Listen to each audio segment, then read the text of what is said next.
السلام علیکم ناظرین، میں ہوں ضمیر حیدر اور آپ دیکھ رہے ہیں پروگرام کراس ٹاک۔ ناظرین، آج قاضی فائز عیسیٰ صاحب چیف جسٹس سپریم کورٹ نے آج پہلا دن پہنچے سپریم کورٹ، اور ایک عام سی کرولا میں پہنچے اور کوئی بلٹ پروف گاڑی نہیں لی، اور انہوں نے بہت سادہ سا رکھا اپنی جو پہلا دن تھا ان کا وہاں پہ پہنچنے کا۔ اور جو سب سے اچھی بات، باقی تو آپ جو سماعت ہوئی پریکٹس اینڈ پروسیجر جو ایکٹ تھا اس حوالے سے وہ تو ساری قوم نے لائیو دیکھا، کیونکہ انہوں نے آج اناؤنس کر دیا یہ فل کورٹ بینچ جو ہے وہ پوری سماعت جو ہے لائیو دکھائی جائے گی اس کی۔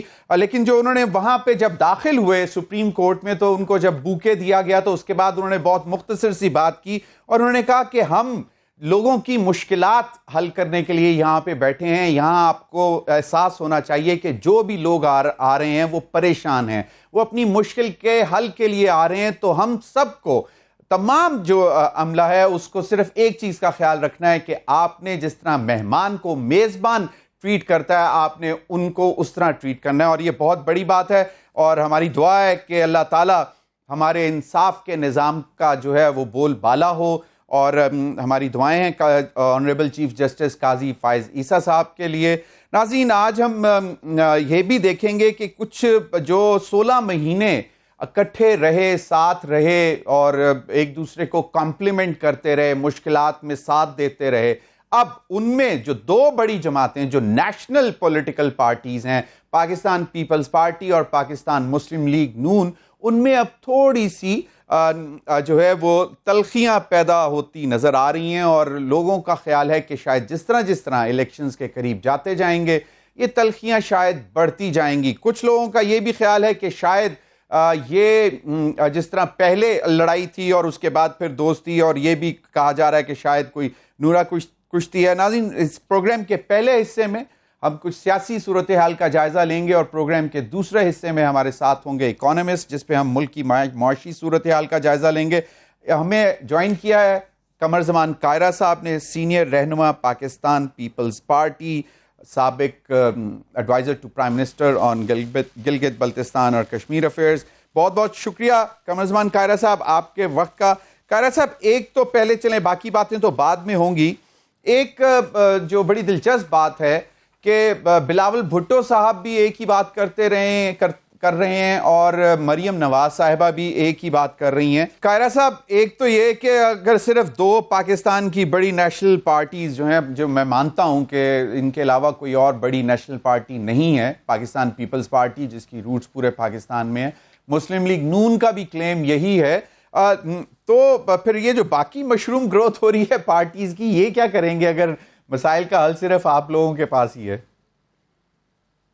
زمین، پہلی گزارش یہ ہے کہ سیاسی نظام میں جماعتیں بنیادی طور پہ مختلف الخیال لوگ اپنی اپنی جگہ اکٹھے ہوتے ہیں گروپس کی صورت میں، ملک بھر میں یا ریجن بھر میں جہاں جہاں ان جماعتوں کی رسائی ہوتی ہے، اور وہ ان کی لیڈروں پہ، ان کے خیالات پہ، ان کے نظریات پہ، ان کے مینیفیسٹو پہ اکٹھے ہوتے ہیں۔ اور ہر جماعت جب لوگوں کے پاس الیکشن میں جاتی ہے یا ویسے بھی، تو وہ اپنے آپ کو اس ملک کے مسائل کا حل بتاتی ہے۔ ہو سکتا ہے میں جو حل بتا رہا ہوں آپ اس سے متضاد حل بتا رہے ہیں، میں لوگوں کے پاس جاؤں گا کہ میرے مسائل کا یہ حل ہے، اور ماضی میں نے ان مسائل سے ایڈریس کرتے ہوئے یہ اقدامات اٹھائے تھے، اور اس کے نتیجے میں نے بہتری لایا تھا، میری جماعت لائی تھی۔ اب بھی مجھے موقع دیجیے، میں ہی آپ کے مسائل حل کر سکتا ہوں، اور باقی لوگوں کو آپ آزما چکے ہیں۔ دوسری جماعت والے بھی یہی کلیم کریں گے۔ یہ تو کوئی نہیں کہے گا نا کہ میں نے ماضی میں آپ کے مسائل تو حل نہیں کیے تھے، میں آیا تھا، میں فیل ہو گیا، فلان جماعت نے اچھا کام کیا تھا، لیکن اگلی دفعہ ووٹ آپ مجھے دے دیجیے۔ تو ووٹ آپ مانگنے کے لیے یہی کام کرتے ہیں، یہی طریقہ ہے۔ آپ کے جرنلسٹ ہیں، آپ کا پریس کلب ہے، آپ جاتے ہیں تو آپ بھی اپنی کارکردگی بتاتے ہیں۔ تو یہ سیاسی جماعتیں اپنی کارکردگی بتا رہی ہیں، اور یہی ایک اچھا طریقہ ہے، بجائے اس کے کہ ہم ایک دوسرے کو لان تان کریں، ماضی کی طرح لڑائیاں لڑیں، تلخیاں کریں۔ اپنی کارکردگی قوم کے سامنے رکھیں، مسائل کا تجزیہ کریں، اور اگلے مسائل کا حل قوم کے سامنے رکھیں، اور پھر قوم کو جج کرنے دیجیے۔ یہ تو جمہوری عمل ہے، صحیح، اس میں کیا خرابی؟ صحیح، بالکل صحیح، کوئی خرابی نہیں ہے قمر زمان کائرہ صاحب، لیکن جو گزشتہ 16 ماہ آپ اکٹھے رہے تو کمبائنڈ وزڈم تھا آپ دونوں بڑی جماعتوں کا، نیشنل پارٹیز کا، اور پھر رزلٹ اس وقت لوگوں کا جو پریشانیاں ہیں، جو مشکلات ہیں وہ آپ کے سامنے ہیں کیئر ٹیکر گورنمنٹ کہتی ہے ہم نے تو یہ انہیرٹ کیا تھا، ہم اس کو بہتر کرنے کی کوشش کر رہے ہیں. تو پھر دونوں جماعتوں کا کمبائنڈ وزڈم بھی لوگوں نے دیکھ لیا، انڈیویجول گورننس بھی دیکھ لی دونوں جماعتوں کی، تو پھر لوگ کیوں آس لگائیں گے؟ مجھے اس بات کا جواب دے دیں. یہ تو ہر لوگوں کے پاس ہم جائیں گے، لوگوں کو ہم کنوینس کریں گے، اور آپ دیکھ لیجئے اگر لوگوں نے ہماری بات سن لی تو لوگ ہمیں ووٹ دے دیں گے، اگر آپ کی سن لی تو ہمیں ووٹ نہیں دیں گے. بڑا سمپل کلیہ ہے، اور میں آپ کو یقین دلاتا ہوں کہ لوگ آپ کی آواز نہیں سنیں گے، ہماری ہی سنیں گے انشاءاللہ، اور ہمیں ووٹ دیں گے. لیکن سوال کی ضمیر یہ ہے، ہم نے 16 مہینے میں کیا کیا؟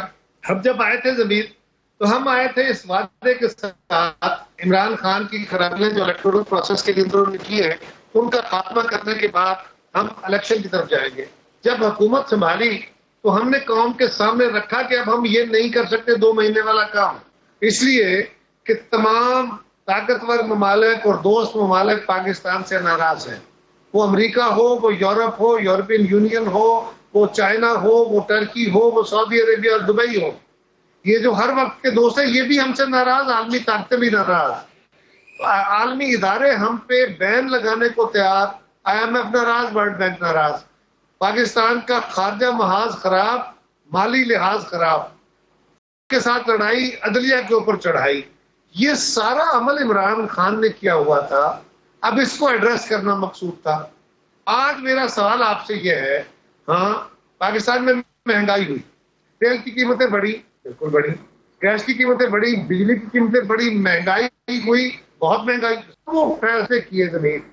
کوئی حکومت یہ سوچ سکتی ہے، کوئی سیاسی جماعت کہ الیکشن میں جانے والی ہے 6 مہینے میں، 4 مہینے میں، مہینے میں، اور مہینہ پہلے وہ فیصلے کر رہی ہے حکومت چھوڑنے سے جس میں مہنگائی بڑھ رہی ہے؟ تو وہ پاگل ہے کیا؟ ان کو سمجھ نہیں آ رہی کیا؟ ہمیں نہیں پتا تھا کہ اس سے لوگ تنگ ہوں گے اور لوگ ناراض ہو جائیں گے، لیکن پھر بھی یہ فیصلے کرتے ہیں. حالانکہ الیکشن کا آخری سال جو ہوتا ہے حکومتوں کا، یہ تو عوام کے ریلیف کا سال ہوتا ہے تاکہ لوگ خوش ہو کے آپ کو ووٹ دے دیں. لیکن ہم نے وہ مشکل فیصلے اس لیے کیے کہ پاکستان کو بچانے کے لیے، پاکستان کو راز پہ لانے کے لیے، اس کی اکانومی کو درست کرنے کے لیے، اس کے وقار کو، اعتبار کو بحال کرنے کے لیے، عالمی تعلقات کو بحال کرنے کے لیے یہ فیصلے ضروری ہے. ہماری سیاست کا نقصان ہوتا ہے، ہو جائے، پاکستان کا نقصان نہ ہو، تو یہ فیصلے ہوئے، اس میں تو کوئی دوسری رائے نہیں. اب اس سے مہنگائی ہوئی. اب سوال یہ ہے کہ عالمی منڈی میں تیل کی قیمتیں چڑھ گئی. اگر حکومت تیل نہیں بڑھاتی قیمت تو کیا طریقہ ہے؟ مہنگا تیل لے کے سستا بیچنا ہے عوام کو. تو ایک ہی طریقہ ہے نا کہ گورنمنٹ اپنے خزانے سے اس میں پیسے ڈالے. کیا گورنمنٹ کے خزانے میں وہ پیسے ہیں؟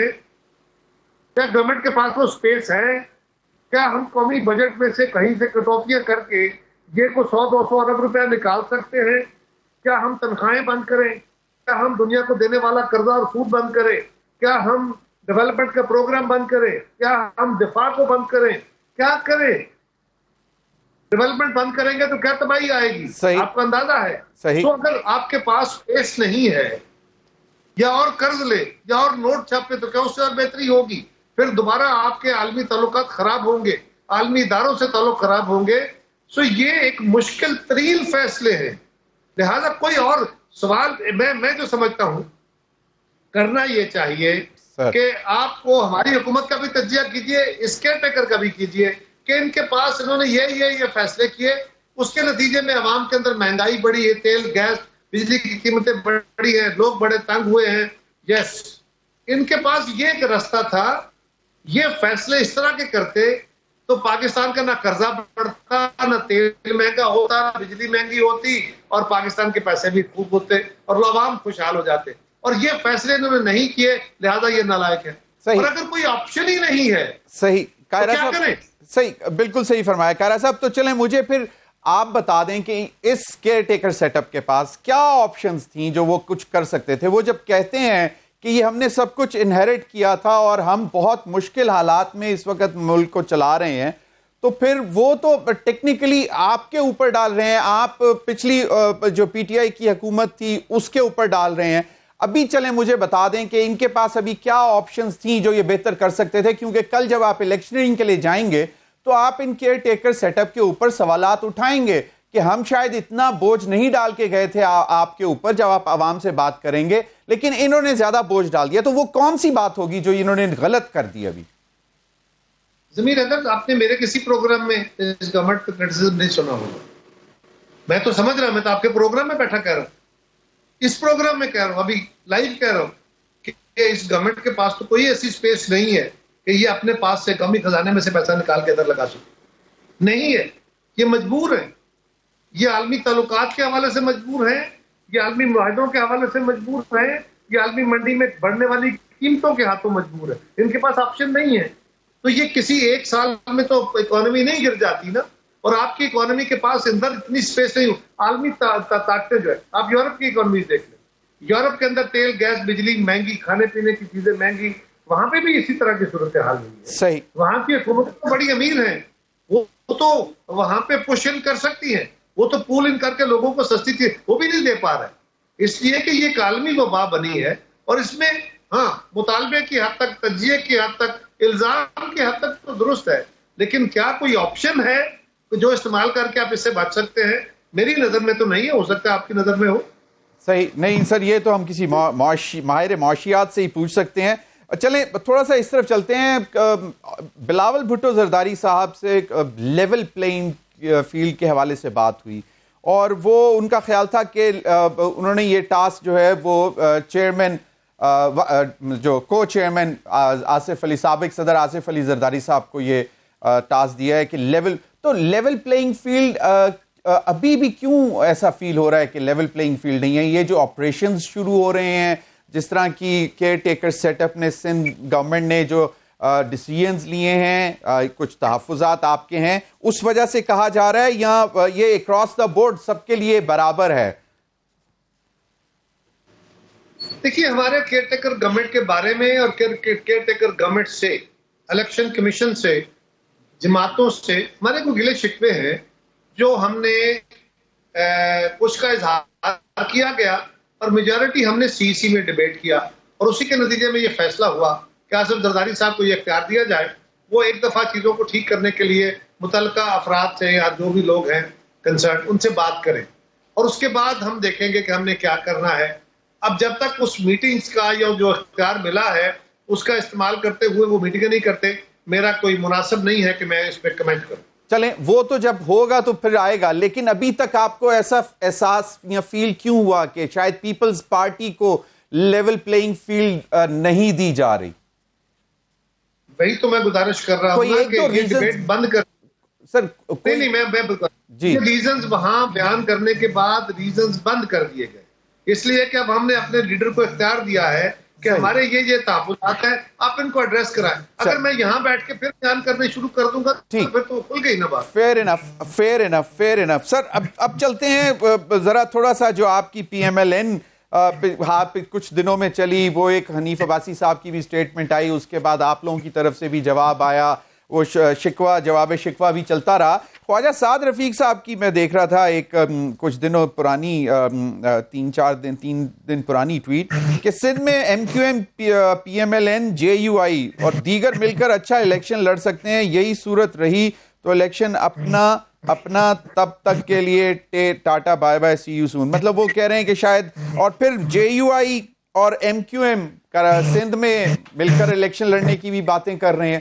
تو یہ مولانا صاحب کا ایک دم جو ہے، ٹھیک ہے انڈیپینڈنٹ جماعتیں ہیں، ان کا اپنا رائٹ ہے اور آپ بھی یہی کہیں گے، لیکن آپ کو اس سے کچھ لگتا ہے کہ شاید کوئی فرق پڑے گا؟ کیونکہ اگر یہ باقاعدہ طور پر جو پی ڈی ایم کی جماعتیں تھیں ورسز پیپلز پارٹی آ جاتی ہیں، تو چلیں سٹارٹ فرام سندھ، تو کیا آپ ری ایکشن دیکھتے ہیں؟ دیکھیے عرض یہ ہے ضمیر، پہلی بات یہ ہے کہ پیپلز پارٹی کو سوٹ کرے یا نہ کرے، جماعتوں کا استحقاق ہے، جو جماعتیں چاہیں کسی سے اتحاد کریں نہ کریں، کیا ہم ان کو روک سکتے ہیں؟ ہمیں روکنا چاہیے، ان کا اپنا استحقاق ہے، ہمارا اپنا استحقاق. یہ ایک سیاسی عمل ہے، ان کو بالکل حق ہے. وہ کیوں ہم سے ناراض ہیں، ادھر گئے ہیں، فلاں جگہ گئے. ہر الیکشن میں لوگ نئے اتحاد بناتے ہیں، نئی، اور یہ صرف ہمارے ملک میں نہیں ہے، تمام ممالک جہاں پہ الیکٹورل ڈیموکریسی ہماری طرح کی ہے، یعنی پارلیمنٹری فارم ہے، وہاں پہ الائنسز بنتے رہتے ہیں، ٹوٹتے رہتے ہیں. لیکن بہرحال وہ ایک لیول آف پرنسپلز ہے جہاں پہ آپ کو کھڑا ہونا چاہیے. مجھے تو اس پہ کوئی پرابلم نہیں ہے. لیکن دوسرا آپ نے پوچھا آپ کو کیا فرق پڑ سکتا ہے, اس کی گیج امیڈیٹ کیا ہو سکتی ہے؟ ایکچوئل گیج تو پھر تبھی ہوگی جب اگلا الیکشن ہوگا. لیکن کوئکلی اگر میں دیکھنا چاہوں کہ ماضی قریب میں ایسا کیا واقعہ ہے, تو وہ ہے پچھلا الیکشن لوکل باڈیز کا جو بھی پچھلے مہینے ہوا ہے. لہٰذا اس کے اندر پیپلز پارٹی کی پرفارمنس, کراچی ہو, حیدرآباد ہو, انٹیریئر سندھ ہو, وہاں پہ آپ دیکھیے یہ ساری جماعتیں وہاں موجود تھی. ان کی موجودگی میں پاکستان پیپلز پارٹی نے کیا پرفارم کیا ہے. اگر تو وہ پرفارمنس ہماری سیٹسفیکٹری ہے تو اگلے الیکشن بھی ہم بہتری کی توقع کر سکتے ہیں, اور اگر ایسا نہ ہوا تو پھر لوگوں کا استحقاق ہے. لیکن ان جماعتوں کو روکا تو نہیں جا سکتا, نہ روکنا چاہیے.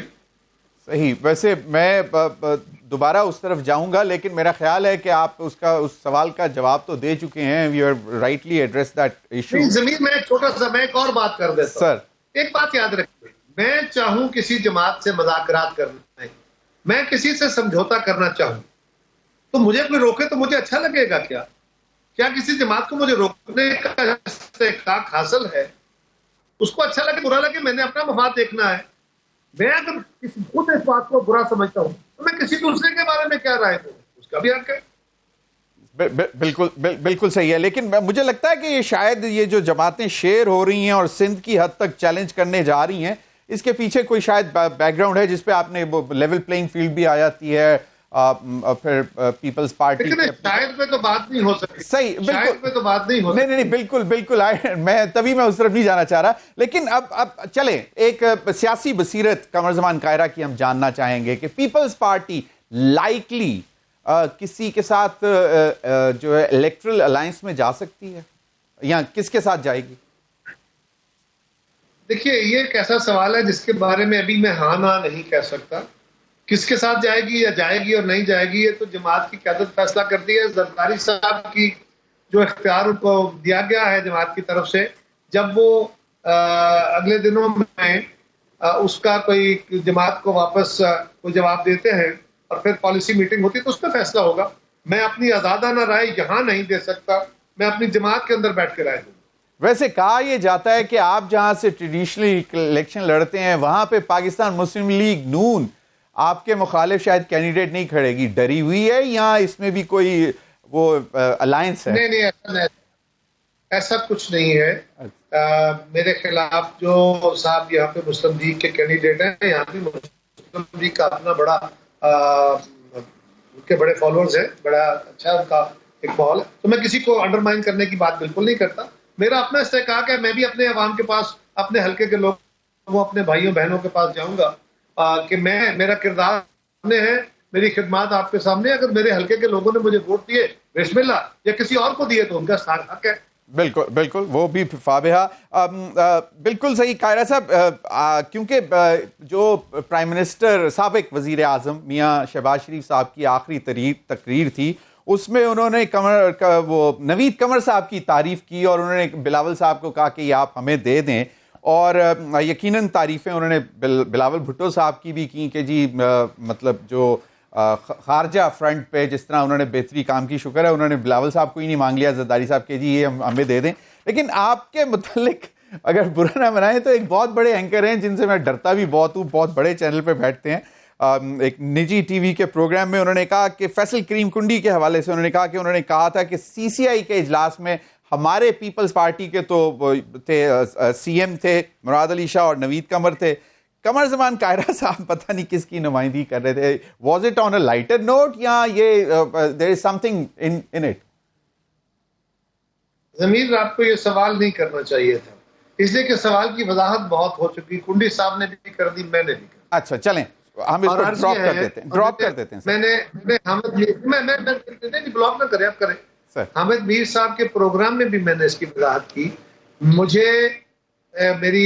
میں کیبنٹ ممبر تھا, وہاں پہ 8 ممبرز ہوتے ہیں سی سی آئی کے.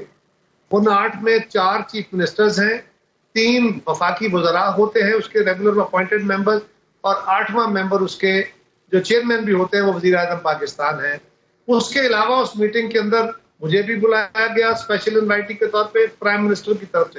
وہاں کوئی کسی کے کہنے پہ نہیں جاتا, پرائم منسٹر انوائٹ کرتے ہیں. وہاں مولانا اسد صاحب کو بلایا گیا, وہاں امین الحق صاحب ایم پی ایم کے ان کو بلایا گیا, وہاں پی ایم ایل کیو کی طرف سے بلایا گیا, ہم کافی سارے 5-6 لوگ تھے جو نان ممبر تھے، لیکن وزیر اعظم صاحب نے ہمیں ہماری اپنی معاونت کے لیے یا ہماری رائے جاننے کے لیے ہمیں بلایا اور اس میں ہم نے اپنی آراء دی. یہ وزیر اعظم کی اسپیشل انویٹیشن پہ ہوتا ہے، وہ جس کو چاہے بلا لے. وہ کنڈی صاحب نے اس کی وضاحت کر دی تھی.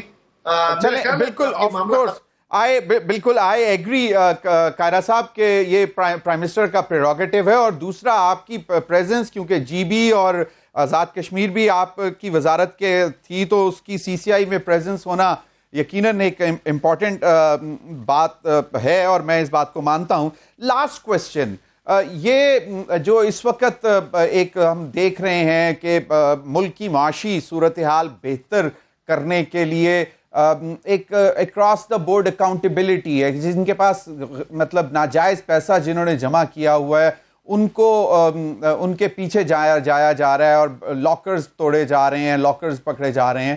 اور اس سے آپ کا ویسے as a general view business environment یا ویسے اس پہ کوئی نیگیٹو اثر تو نہیں پڑے گا؟ میں آئی ایم کنونسڈ کہ دس از اے ویری پازیٹیو موو. دیکھیے، اگر تو واضح طور پہ لوگ آرٹیفیشلی روپیز کی قیمت گرا کے ڈالر کی قیمت بڑھا کے ڈاکے مار رہے ہو تو اس کو تو روکنا چاہیے. آپ کو بزنس کرنے کی اجازت دینی ہے، ڈاکے مارنے کی نہیں، لوگوں کا قتل عام کرنے کی نہیں. وہ معاشی قتل ہو یا عملی قتل ہو، وہ کسی کو صورت اجازت نہیں دی جا سکتی. یہ کام اگر سمگلنگ ہو رہی ہے اس کو روکنا چاہیے، اگر کسی نے ہولڈنگ کی ہے روکنا چاہیے، لیکن عوام کو اعتماد میں لینا چاہیے. اور ایسے لوگ جو یہ کام کر رہے ہیں یہ کوئی 2 4 10 15 لوگ نہیں ہیں، ہزاروں کی تعداد میں. یہ ہمارے ہی بھائی بندے ہیں، میرے نہیں تو آپ کے ہوں گے، آپ نہیں تو کسی اور کے ہوں گے، ہم ہی میں سے ہمارے عزیز و اقربا دوست بھائی وہی کر رہے ہیں نا یہ کام. ہم سب کو ان کے بارے میں خیال کرنا چاہیے. حکومت جو کچھ کر رہی ہے کیئر ٹیکر، یہ کام پہلے ہو جانا چاہیے تھا. ہماری ایجنسیوں کو یہ پہلے بھی اتنا بڑا نقصان ہونے کے بعد کیا اچھا کیا، لیکن اس سے پہلے ہو جاتا تو زیادہ اچھا ہوتا. ابھی میں سمجھتا ہوں کہ یہ کام سیاسی حکومتوں کا ہے، یہ سول انتظامیہ کا ہے، یہ ان کو کرنا چاہیے. اس وقت ہمارے حالات یہ متقاضی تھے کہ آپ نے انٹرونشن کی ہے، بہت اچھا کیا ہے. جلد از جلد ہمیں کوشش کرنی چاہیے کہ چیزیں سٹیبلائز کریں، کیپیسٹی بلڈنگ کریں، اور پولیٹیکل اور جو سول ایڈمنسٹریشن ہے وہ ٹیک اوور کر کے ان کو اداروں کا سپورٹ حاصل کریں. اور کیونکہ الٹیمیٹلی ہم نے اس ریاست کو چلانا سول اداروں کے ذریعے، صحیح، بالکل صحیح، اور ہماری جو ہے کے ذریعے ہوگی، لیکن پولیٹیکل لیڈرشپ نے چلانا ہے. ان کا امیج اگر ہم ڈاؤن کریں گے، خراب کریں گے، تو پھر یہ ملک کے لیے بہتری کا سامان کبھی نہیں بن سکتا. صحیح. بہت بہت شکریہ قمر زمان قائرہ صاحب، آپ نے ہمیں وقت دیا. ناظرین، وقت ہوا ایک بریک کا. بریک کے بعد حاضر ہوں گے تو ہمارے ساتھ ہوں گے ڈاکٹر عابد قیوم سلیری صاحب، اور ان کے ساتھ ہوں گے عتیق میر صاحب، چیئرمین آل کراچی ٹریڈرز ایسوسی ایشن. ذرا ملک کی معیشت پر نظر ڈالیں گے. Stay with us.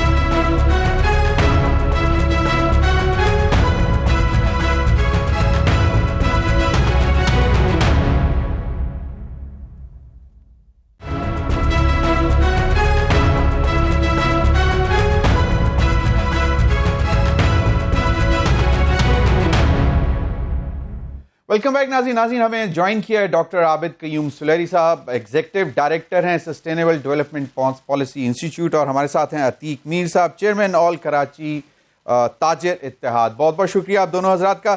ڈاکٹر صاحب، بہت سی مثبت چیزیں شروع ہو چکی ہوئی ہیں، اور دوسرا جو کریک ڈاؤن ہے خاص طور پر جنہوں نے پرائیویٹ لاکرز بنائے ہوئے ہیں، اور اگر اس قسم کی چیزیں سامنے آتی گئیں تو یہ تو ایک بہت ہی پازیٹیو چیز ہے. کیونکہ پاکستان کا اس طرح اگر کسی نے لوٹا ہوا ہے، اور جس طرح چیزیں نکل رہی ہیں کہ جی گوڈاؤنز میں یا تہ خانوں میں انہوں نے پرائیویٹ لاکرز بنائے ہوئے، ان کو کہا گیا پرائیویٹ بینک ٹائپ ایک لاکرز بنائے ہوئے تھے، جس میں جو اربوں روپے وہاں سے نکل رہے ہیں، جس میں فورن کرنسی بھی ہے، ڈالر، پاؤنڈز، یوروز. تو ڈاکٹر صاحب، ایک تو یہ کہ یہ تو ایک چیز شروع ہو چکی ہوئی ہے، لیکن اوور آل اکنامک انڈیکیٹرز آپ کو کیا لگتا ہے کہ اب پازیٹیو جو ہے وہ ہم اس طرف دیکھ سکتے ہیں کہ شروع ہو چکی ہوئی ہیں چیزیں چلنا؟ ڈالر جو ہے وہ نیچے آ رہا ہے، روپی اسٹیبلائزنگ اگینسٹ ڈالر. تو اوور آل پھر جو جس طرح اسمگلنگ کو بھی چیک کیا ہے، تو ان چیزوں کا امپیکٹ ہمیں کس طرح پازیٹیولی نظر آنا تھوڑا سا شروع ہو تو گیا، لیکن آنے والے دنوں میں آپ کو کیا لگ رہا ہے کہ اس کا کیا امپیکٹ ہوگا؟ جی ضمیر، جو گڈ نیوز ہے وہ یہ ہے کہ ہم نے چند ہفتے پہلے جبکہ ڈالر جو ہے وہ 340 روپے پہ بھی مارکیٹ میں اویلیبل نہیں تھا، چینی جو ہے وہ 200 روپے کو کراس کر گئی تھی، گندم اور آٹا جو ہے اس کی قیمتوں میں بھی اضافہ دیکھنے میں آ رہا تھا، اور تقریباً ایسا لگ رہا تھا کہ خدا نخواستہ اکانومی جو ہے اس کی کوئی سمت جو ہے وہ نہیں ہے۔ اسی طریقے سے افغان ٹرانزٹ ٹریڈ کو مس یوز کرنے والے، ایران سے آئل کی سمگلنگ کرنے والے، اور یہ جو ڈالر کی ہولڈنگ اور سمگلنگ کرنے والے جو کچھ کردار تھے، ان کے گرد گھیرا تنگ کیا گیا، اور یہ کافی ساری چیزیں جو ہیں وہ اپنی جگہ پہ آتی گئیں، اور تھوڑا سا وہاں پہ ایک اطمینان بخش صورتحال جو ہے وہ نظر آتی ہے۔ اور اس وقت ایک ایسی خاموشی ہے جیسے کہ سمندر میں طوفان آنے سے پہلے ایک خاموشی ہوتی ہے، اور یہ جو طوفان ہے اب یہ دیکھنا یہ ہے کہ یہ کس نوعیت کا ہوگا۔ اگر تو یہ ایکشن جو ہے ان کو سسٹین رکھا جاتا ہے، اس کا پراپر فالو اپ ہوتا ہے، تو یقیناً یہ طوفان جو ہے یہ اگینسٹ وہ تمام کالی بھیڑیں جو کہ بجلی چوری میں ملوث تھیں یا گیس چوری میں ملوث ہیں، یا ملک کے جو زر مبادلہ کو سمگلنگ کے ذریعے نقصان پہنچا رہی تھی، یا ریونیو کی شارٹ فال کا وہ موجب بن رہی تھی، ان کے خلاف طوفان ہو سکتا ہے۔ اور اگر خدا نخواستہ اس کو سسٹین نہ کیا گیا اور اس کا پراپر فالو اپ نہ کیا گیا، تو پھر یہ آہستہ آہستہ یہی عناصر جو ہیں یہ دوبارہ سے سر اٹھانا شروع کر دیں گے، اور پھر وہ کنزیومرز کے جو خلاف ہے وہ ایک طوفان کھڑا ہوگا، وہی مہنگائی، چور بازاری کے ساتھ بازاری کا۔ تو یہ جو کرنٹ ایکشن ہے بہت ضروری تھا، اس کو میں سرجری یا آپریشن کہتا ہوں، لیکن میں ساتھ یہ بھی یاد دلاتا ہوں کہ ہر سرجری کے بعد فزیو تھراپی، میڈیسن، کوئی نہ کوئی فالو اپ ہوتا ہے، اور یہ ہمارے کیس میں فالو اپ جو ہے وہ یہ نظام کی جو پالیسی اور جو انسٹیٹیوشنل جو ریفارمز ہیں ان کی شکل میں ہوگا۔ دیکھیے یہ بجلی چور پہلے بھی ایگزسٹ کرتے تھے، اور وہی لوگ جو کہ اب آئیڈینٹیفائی کر رہے ہیں کہ جی فیلڈ میں 240 کے قریب کالی بھیڑیں تھی جن کو کہ ٹرانسفر کیا گیا، تو کیا وہ پہلے نہیں پتا تھا کہ وہ موجود ہیں؟ وہی ادارے جو کہ اس وقت آپ کو بتا رہے ہیں کہ چینی کون سمگلنگ کر رہا ہے، کھاد کون سمگلنگ کر رہا ہے، یہ سونا کون سمگلنگ کر رہا ہے، ڈالر کون سمگلنگ کر رہا ہے، تو یہ سارے ادارے پہلے بھی موجود تھے۔ تو یقیناً یہ کسی نہ کسی کے ساتھ ملی بھگت میں پالیسیز کو جو ہے وہ ان کو منور کر کے کیا جا رہا تھا، اور اب اگلا اسٹیج جو ہے وہ اس میں یہ ادارہ جاتی اصلاحات، اور میں تو اس کو کہوں گا کہ اس کی بھال صفائی کی ضرورت ہے ان تمام ریگولیٹری اداروں کی جو کہ متعین تھے کہ وہ اپنا کام سر انجام دیں، اور یہ ایسی چیزیں نہ ہونے دیں جن کو کہ اب ہم ایک ایکشن کے ذریعے کریک ڈاؤن کر رہے ہیں۔ تو یہ چیزیں پچھلی حکومتیں جو تھیں، اور یہ کوئی ایک نہیں، پچھلی 10 15 20 یہ سبھی کی ناک کے نیچے ہو رہا تھا۔ تو کیا وجہ کہ ہم ان جو چہرے ہیں ان کی نشاندہی نہیں کر پا رہے کہ یہ کیوں ہو رہا تھا؟ یہ تو ہمیں پتہ چل گیا کہ یہ کون کر رہے تھے۔ صحیح صحیح، بالکل۔ میں عتیق میر صاحب کی طرف جاؤں گا۔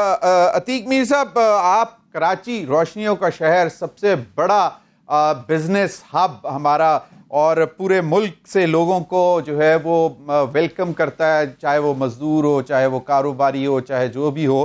اب آپ کیسے دیکھ رہے ہیں کہ ابھی جو چیزیں یقیناً ابھی مشکلات ہیں، بجلی مہنگی ہے، ابھی بھی مہنگائی ہے، لیکن آپ کو سمت جس طرف چل پڑے ہیں اس میں کچھ ہوپ، کوئی پازیٹیوٹی نظر آ رہی ہے اب؟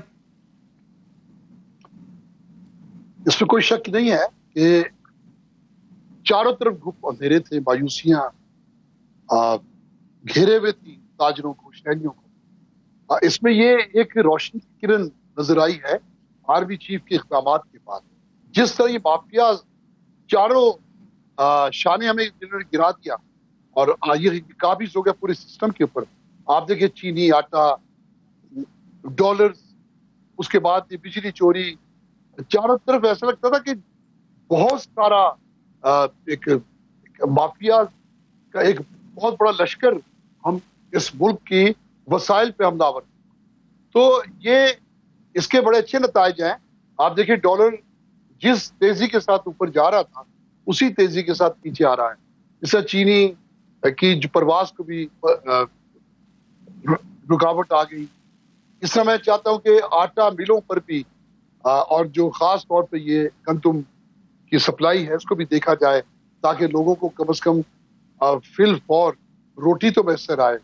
پھر اسمگلنگ کا جو ایک بہت بڑا زخم تھا اس ملک کے معیشت کے سینے پر, اس کے کریک ڈاؤن میں دیکھیے کہ وہ ایک مصنوعی شکل تھی جو ہم نے پڑوسی ممالک میں جو ہم مثالیں دیتے تھے کہ وہ گرو کر رہے ہیں اور ہم زوال پذیر ہیں, وہ الٹ ہو گیا. وہ مصنوعی شکل ہمارے زوال کی اور مصنوعی شکل ان کے عروج وہ تبدیل ہو گئی, وہ اشاریے تبدیل ہو گئے. تو یہ ابھی ایک صاحب فرما رہے تھے اس سلسلے کو اب رکنا نہیں چاہیے. یہ رکے گا تو یہ بالکل اینٹی بائیوٹک کی طرح ہے کہ کورس مکمل کیے بغیر اگر علاج درمیان میں چھوڑا گیا تو دوبارہ سے بیکٹیریاز کی تعداد اتنی ہو جائے گی. اس لیے کہ یہ اتنے زیادہ مستحکم ہو چکے ہیں, یہ مافیا اتنا زیادہ مضبوط ہو چکا ہے کہ اسے اتنی جلد شکست دینا یا زیر کرنا یا اس پر قابو پانا یہ اتنا آسان نہیں ہے.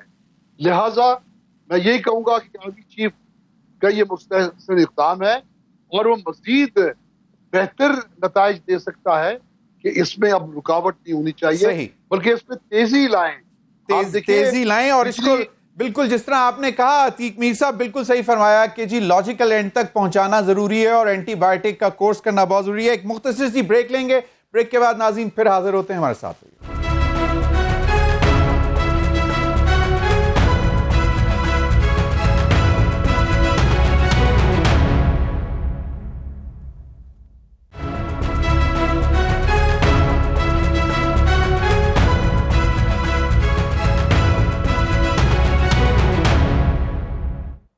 ویلکم بیک ناظرین. ڈاکٹر صاحب ایک چیز جو ہے کہا یہ جاتا ہے کیونکہ جب ڈالر مہنگا تھا تو آپ کی کیونکہ جو امپورٹس ہیں وہ آپ بہت زیادہ امپورٹ مطلب ریلائڈ اکانومی ہے آپ کی, ہر چیز امپورٹ کر رہے ہیں, تیل ہو, خوردنی تیل ہو, پھر دالیں ہو یا بہت ساری چیزیں. لیکن اب اگر جب ڈالر جو ہے وہ نیچے آ رہا ہے اور روپیہ مستحکم ہو رہا ہے تو اس کا فائدہ جو ہے وہ کب تک ہم دیکھیں گے کہ باقاعدہ اس کو جس کو ٹرکل ڈاؤن ایفیکٹ کہتے ہیں وہ ہمیں عام آدمی تک کب تک نظر آئے گا؟ کیونکہ یہ ریسنٹ فینومنا ہے, میرے خیال میں 10-15 دن ہوئے ہیں اس کو کہ ڈالر جو ہے وہ کمزور پڑنا شروع ہوا ہے اور روپیہ مستحکم ہونا شروع ہوا ہے. لیکن الٹیمیٹلی ہم کب تک ایکسپیکٹ کریں کہ اس کا ٹرکل ڈاؤن شروع ہوگا؟ میں یہ نہیں کہتا کہ کمپلیٹلی آ جائے, لیکن شروع کب ہوگا؟ دیکھیں ضمیر, اس کے لیے ہماری ایکسپورٹس کا بڑھنا یا ریمیٹنسز کا بڑھنا جو ہے وہ بہت ضروری ہے. پرابلم یہ ہے کہ ہمارے پاس ڈالر کے ٹوٹل ایسٹس جو ہیں وہ ہیں کتنے آپ کے. تو اصل چیز اس وقت جو ہے کہ یہ جو قیمت یہاں پہ سسٹینڈ ہے, اب اس کو یہاں پہ سسٹین رکھنے کے لیے پیچھے سے ایک ڈالر کا فلو بھی چاہیے, اور وہ فلو جو ہے یا تو وہ ریمیٹنسز کی شکل میں مل سکتا ہے یا IMF کی جو اگلی ٹرانچ ہمیں ملی ہے اس کی شکل میں مل سکتا ہے, اور یا پھر ایکسپورٹس پروسیڈ جو ہیں ان کو بڑھا کے مل سکتا ہے. اس سے پہلے یہ تو ضرور ہوا کہ جو نقصان ہونا تھا ڈالر کی ویلیو مزید بڑھنے سے وہ رک گیا, لیکن اگر ہم یہ کہیں کہ اس کا کوئی فائدہ فوراً پہنچنا شروع ہو جائے گا تو اس کے لیے شاید ہمیں بھی تھوڑا سا ویٹ کرنا پڑے گا. تھوڑا سا ویٹ کرنا پڑے گا. لیکن ڈاکٹر صاحب یہی کہا جاتا تھا کہ بائی ڈیفینیشن شاید کہ ڈیویلویشن از آلویز انفلیشنری, لیکن اب اس کو اگر ہم چیک کرنے میں کامیاب ہو رہے ہیں تو جس طرح ابھی تیل کی قیمتیں اب جو ہم نے آج جو آرڈرز بک کرنے ہیں وہ اس میں ہم اتنا ڈالر اگر جو دینا ہے, یا آئی انڈرسٹینڈ کہ ایکسپورٹ پروسیڈز بڑھیں گے, ریمیٹنسز بڑھیں گے, یا جو آپ انٹرنیشنل ڈونرز یا پھر جو ملٹی لیٹرل ڈونرز ہیں ان سے آپ کو آنا شروع ہوں گے تو تب زیادہ فرق پڑے گا. لیکن اگر یہ ایک سنگل فیکٹر دیکھا جائے تو اس کا جو آج آپ آرڈرز بک کر رہے ہیں یا امپورٹ آرڈرز جو بھی بک کر رہے ہیں ایون فار پیٹرولیم پروڈکٹس یا جو کھانے پینے, تو اس میں کچھ فرق پڑے گا let's suppose 15-20 days a month's time؟ دیکھیے اس وقت ہم جو پیٹرول استعمال کر رہے ہیں یہ وہ ہے جو کہ کروڈ آپ کو $80-82 پر بیرل پہ ملا ہوگا. اگر ہم آج آرڈر وہ پلیس کرتے ہیں تو انٹرنیشنل مارکیٹ میں بدقسمتی سے اس وقت آئل کی قیمتیں جو ہیں وہ بڑھ کے $93 پر بیرل کو ایکسیڈ کر گئی ہیں, اور یہ کہا جا رہا ہے کہ وہ $100 تک ٹچ کر جائیں گی اگر سعودی عربیہ اور رشیا نے اپنی سپلائیز جو ہیں وہ